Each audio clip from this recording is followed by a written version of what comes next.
எனக்குன்னு சில இலக்குகள் இருக்குது, கோல்ஸ் இருக்குது. இதை எப்படி நான் சீக்கிரம் அடைகிறது இந்த வாழ்க்கையில், இந்த மெட்டீரியல் லைஃப்பில் அப்படின்னு சொல்லிட்டு ஒரு கேள்வி. ஓடிக்கிட்டே இருந்தீங்கன்னா கண்டிப்பாக சீக்கிரம் அடைய முடியாது. லேட்டாகும், உடம்புல பிரச்சனைகள் வரும், மன பிரச்சனைகள் வரும், ஆங்ஸைட்டி டிசார் வரும், ஏகப்பட்ட பஞ்சாயத்து வரும். ஏகப்பட்ட பேர்த்த பார்க்குறேன். பல பேர் பில்டப்பாக வெளியில் இருக்காங்க. பல பேர் சின்ன சின்ன ஆசைகள் பிரச்சனை கிடையாது. பேராசைகளாக இருக்குன்னா அது பிரச்சனை. இப்போ நீங்கள் ஒரு எக்ஸாம்பிளுக்கு நாளைக்கு நான் அமெரிக்க அதிபர் பதவிக்கு போட்டியிடணும்னு நினச்சிக்கிங்க. அதுக்கு உண்டான வயசும் இருக்குது, எல்லாமே இருக்குன்னா கூட அதை அடையிறதுக்கு எத்தனை காலகட்டம் ஆகும், எவ்வளோ முயற்சி எடுக்கணும். அடையவே முடியாது. இல்லை இந்த ஜென்மத்தில் இருந்தாலும் அடுத்தடுத்த ஜென்மங்கள் அந்த ஆசையாகவே பிறந்து நீங்கள் அடைவீங்க.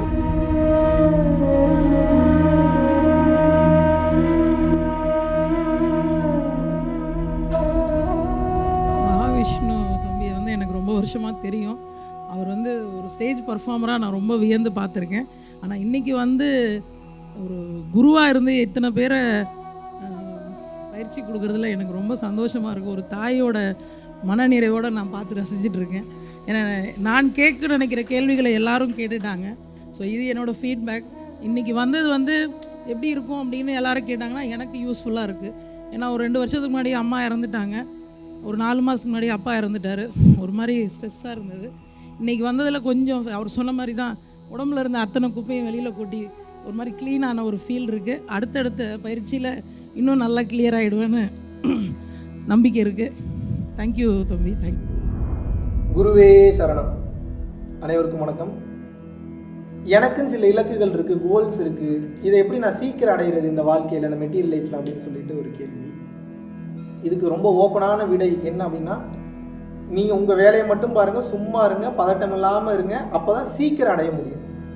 ஓடிக்கிட்டே இருந்தீங்கன்னா கண்டிப்பாக சீக்கிரம் அடைய முடியாது. லேட்டாகும், உடம்புல பிரச்சனைகள் வரும், மன பிரச்சனைகள் வரும், ஆங்ஸைட்டி டிசார் வரும், ஏகப்பட்ட பஞ்சாயத்து வரும். ஏகப்பட்ட பேர்த்த பார்க்குறேன். பல பேர் பில்டப்பாக வெளியில் இருக்காங்க. பல பேர் பில்டப்பாக வெளியில் நடிக்கிறாங்க. உள்ளுக்குள்ளே பயத்தோட படபடப்போடையே செயல்பட்டு அவங்களுக்கு என்ன நோய் இருக்குது, என்ன பதட்டம் இருக்குன்றது கூட நீங்கள் பயணிச்சிங்கன்னா மட்டும்தான் தெரியும்.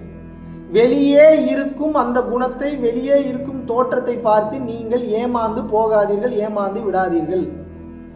இறைவனுடைய அனுகிரகத்தின்படி, இறைவனின் உபதேசத்தின்படி, இறைவன் என்ன உங்களுக்கு உபதேசம் பண்றாரு அப்படின்னா, நீ உனக்காக கொடுக்கப்பட்ட வேலையை மட்டும் பார்த்து கொண்டே வா. இப்போ ஒரு எக்ஸாம்பிளுக்கு நான் சொல்றேன்.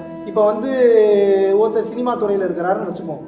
சினிமா துறையில தான் ஒரு உயர்ந்த கட்ட நிலையை அடையணும் அப்படின்னு இருந்ததுன்னா, அவர் சினிமா துறை சார்ந்த வேலைகளையே பார்த்து கொண்டு வரும்போது அவர் உச்சகட்ட நிலையை அதில் அடைஞ்சிருவார், சீக்கிரம் அடைஞ்சிருவார். அதை நோக்கி ஓடாம அந்த வேலையை மட்டும் பார்க்கணும். சினிமா துறையில் இருக்கும் போதே நான் மளிகை கடை போடலாமா, சினிமா துறையில் இருக்கும் போதே நான் அதை பண்ணலாமா, சினிமா துறையில் இருக்கும் போதே நான் ஹெலிகாப்டரை மேக் பண்ணக்கூடிய பிசினஸ் பண்ணலாமா, சினிமா துறையில் இருக்கும்போது நான் பைலட் ஆயிடலாமா நினைச்சீங்க. இது இப்போ உங்களுக்கு பிரச்சனை. அப்போ முன்னாடியே ஒரு வீடியோவில் சொல்லியிருக்கேன், டைம் வரும்போது தான் இறைவன் உங்களுக்கான பாதை என்ன என்பதையே உணர்த்துவார். அது டைம் எப்போ வரும்? நீங்கள் சத்தியத்தின் பாதையில், தர்மத்தின் பாதையில் பயணிக்கும் போது தான் வரும். சரி, சத்தியத்தின் பாதையில், தர்மத்தின் பாதையில் பயணிக்கும் போது என்ன ஆகும்? நிறைய சோதனைகள் வரும், நிறைய கஷ்டங்கள் வரும். அதில் நீங்கள் மறுபடியும் ரூட் மாறாமல் அதர்மத்தின் பாதையில் போகாமல் தர்மத்தின் பாதையில் செல்லும் போது மட்டும்தான் சீக்கிரம் உங்களுக்கு இறைவன் என்பவர் உங்களுக்கு உணர்த்துவார். அப்படி இருக்கும்போது நீங்கள் நிச்சயமாக பொறுமை காத்தால் மட்டுமே நீங்கள் அந்த நிலையை அடைய முடியும். அப்படி இல்லை என்றால் நிச்சயமாக நீங்கள் அந்த நிலையை அடைய முடியாது. அப்படி இருக்கும்போது நீங்கள் நல்லா நினச்சி பாருங்க. இப்போ நீங்கள் உலக வாழ்க்கையில் இருக்கிறீங்க, வாழ்ந்துக்கிட்டே வரீங்க. வாழ்ந்துக்கிட்டே வரும்போது உங்களுக்கு உண்டான விஷயம் எதுவுமே நீங்கள் சீக்கிரம் அடையணும், எனக்கு ஒரு இலக்கு இருக்குன்னா அது அவங்களோட பேராசையாக கூட இருக்கலாம். ஆனால் இறைவன் அதை உங்களுக்கான எண்டாக வச்சிருக்க மாட்டார். ஸோ உங்களோட ஆசைகள் எல்லாமே அனுபவிச்சே சின்ன சின்ன ஆசைகள் பிரச்சனை கிடையாது. பேராசைகளாக இருக்குன்னா அது பிரச்சனை. இப்போ நீங்கள் ஒரு எக்ஸாம்பிளுக்கு நாளைக்கு நான் அமெரிக்க அதிபர் பதவிக்கு போட்டியிடணும்னு நினச்சிக்கிங்க. அதுக்கு உண்டான வயசும் இருக்குது, எல்லாமே இருக்குன்னா கூட அதை அடையிறதுக்கு எத்தனை காலகட்டம் ஆகும், எவ்வளோ முயற்சி எடுக்கணும். அடையவே முடியாது. இல்லை இந்த ஜென்மத்தில் இருந்தாலும் அடுத்தடுத்த ஜென்மங்கள் அந்த ஆசையாகவே பிறந்து நீங்கள் அடைவீங்க. மாயையில் நீங்கள் மாட்டிக்கிட்டு முடிப்பீங்க. அப்படி இருக்கும்போது உலக வாழ்க்கையில் உங்களுக்கு உண்டான இலக்கை விரைவில் அடைவதற்கு உண்டான காரணம், விரைவில் அடைவதற்கு உண்டான வழி என்னன்னா, உங்களுடைய இயல்பு, உங்களுடைய சாதாரண என்னன்றது முதல்ல தெரிஞ்சுக்கணும். அது தெரிஞ்சுக்கணும்னா நான் ஆல்ரெடி சொன்ன மாதிரி இந்த பாதை, சத்தியத்தின் பாதையில் பயணிக்கணும்.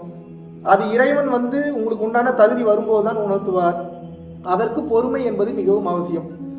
அதுபோக இதை கடந்த நிலையில் உங்கள் வேலையை மட்டும் பார்த்துக்கிட்டே வாங்க. பதட்டம் படபடப்பு இல்லாமல், அவசரப்படாமல், வேகம் இல்லாமல் கேஷுவலாக உங்கள் வேலையை நீங்கள் பார்த்துக்கிட்டே இருங்க. ஒருத்தங்க வரைவாங்க, ஒருத்தங்க பார்த்தீங்கன்னா ஸ்கூலிங்கில் இருப்பாங்க, ஒருத்தங்க டீச்சிங்கில் இருப்பாங்க, ஒருத்தங்க பார்த்தீங்கன்னா ஸ்போர்ட்ஸில் இருப்பாங்க. ஒவ்வொருத்தங்க ஒவ்வொரு மாதிரிலாம் இருக்காங்க, எல்லாரும் ஒரே மாதிரி இல்லையே. அப்போ உங்களது வேலையை மட்டும் நீங்கள் செய்து கொண்டே வாருங்கள். அது உங்களுக்கு நேரம் வரும்போது தானாகவே உணர்த்தும். உங்கள் வேலையை மட்டும் நீங்கள் ஃபோக்கஸ்டாக பண்ணும்போது தேவையற்ற விஷயங்களுக்கு உங்கள் மனம் தரிகட்டு ஓடாது. தேவையற்ற விஷயங்களுக்கு உங்கள் மனம் எப்போது தரிகட்டு ஓடாமல் இருக்கிறதோ உங்களுக்கு உண்டானது தானாகவே வந்தடையும். ஆனால் ஒரு சொல், ஒரு வார்த்தை, ஒரு செயல்ன்றதுல தெளிவாக இருக்கணும். அது எப்படி அப்படின்னா, எனக்கு இது வேணும், இதில் நான் பயணிச்சுட்டு இருக்கேன், இறைவா இது தப்பான விஷயம்னா கரெக்டான டைம் வரும்போது என்னை மாற்றி விட்டுரு, பட் நீ எந்த சேஞ்சு சொன்னாலும் அதை நான் மாறிக்கிறதுக்கு நான் தயாராக இருக்கேன், எனக்கு இதுதான் வேணும்னு சொல்லி நான் ஸ்ட்ராங்காக நிற்க மாட்டேன். எனக்குண்டான ஆசைகள் மிக சரியானதாக இருந்தால் எனக்கு அந்த வழியை சீக்கிரம் காட்டு, இப்போதைக்கு எனக்கு எதுவுமே தெரியல, நான் உன்கிட்ட சரண்டர் ஆகிட்டேன், இந்த வேலையை பண்ணுறது மட்டும்தான் என் வேலை, இதுக்குண்டான பலனை கொடுப்பது நீ தான் சொல்லி சரண்டர் ஸ்டேஜில் இருக்கும்போது இறைவன் உங்களுக்கு அதுக்குண்டான கால சூழ்நிலை வரும்போது ஏதோ ஒரு பொருள் மூலியமாகவோ, ஏதோ ஒரு மனிதர் மூலியமாகவோ, அல்லது வேற ஏதோ ஒரு உயிர் மூலியமாகவோ நிச்சயமாக உணர்த்துவார். அதில் மாற்று கருத்தே கிடையாது. நன்றி, வணக்கம்.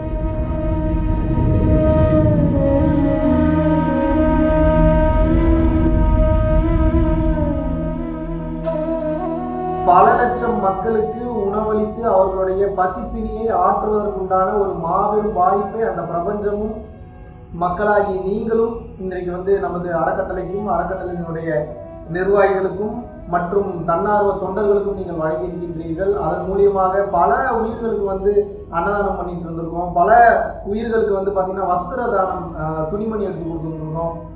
பல உயிர்களுக்கு கல்வித்தொகை கட்ட முடியாத பல நபர்களுக்கு பார்த்தீங்கன்னா கல்வித்தொகை கட்டி வச்சிருக்கோம். அதுபோக ஸ்போர்ட்ஸ் கோட்டாவில் நல்ல லெவலில் ரீச் ஆனவங்களுக்கு ஸ்போர்ட்ஸ் கோட்டாவில் நல்ல லெவலில் வரணும்னு சொல்லி அவங்களுக்கு ஸ்பான்சர்ஷிப் பண்ணி அடுத்தடுத்த கட்டத்துக்கு அனுப்பிச்சு வச்சிருந்திருக்கோம். பரம்பொருள் ஃபவுண்டேஷனுக்கு நன்கொடையாக நீங்கள் அனுப்பும்போது உங்களால் எவ்வளோ முடியுமோ இவ்வளோதான் பண்ணணும் அப்படின்ற நிர்பந்தம் கிடையாது. உங்களால் எவ்வளோ முடியுமோ அவ்வளோ நீங்கள் அனுப்பும்போது இன்னும் பல உயிர்கள் வாழ்வில் மிக சிறந்த நிலையை அடையும். அந்த புண்ணியம் நிச்சயமாக உங்களுக்கு சேரும். ஸோ உங்களது வாழ்வில் பல பிரச்சனைகளை மாற்றி அமைக்க பல டோர்ஸ் ஓப்பனாக உங்ககிட்ட இருக்கிறத அதிகமாக வெளியே கொடுங்கள். உங்களால் முடிந்தவர்களுக்கு உங்கள் கைகளாலேயே கொடுங்கள். ஞானமும் இந்த தானமும் இரண்டு கண்களாக பரம்பொருள் அறக்கட்டளைக்கு எப்போதும் செயல்பாடாக இருக்கும். நன்றி, வணக்கம்.